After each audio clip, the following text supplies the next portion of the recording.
In today's video, I'm going to show you how you can redeem an Amazon gift card. So an Amazon gift card is a 14-character code which you might have brought or you might have been given as a gift, and here's how you can redeem it on Amazon. So first you need to make sure you're logged into your Amazon account. Once you're logged in, go to where it says hello in your name and you want to click on that. So it should be account and lists. Once you're there, click on gift cards and top up. You'll then see your gift card balance, which mine is currently 0. Then what you need to do is copy or enter in the 14-digit code. So this is the code here that I've brought. Again, that may be on the back of a physical card, or you may have brought the actual code. So copy that, and then I'm going to go to redeem a gift card. And all you need to do is enter in the characters of the security code. Then enter in the code. The dashes aren't required, so we can remove those. And then all we need to do is click apply to your balance.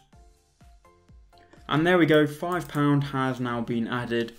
And that's all you need to do. Now we can pay using this gift card balance to any order on Amazon. So I hope that helped you out. If that did, please make sure you leave a like, subscribe, and I'll see you all in the next one.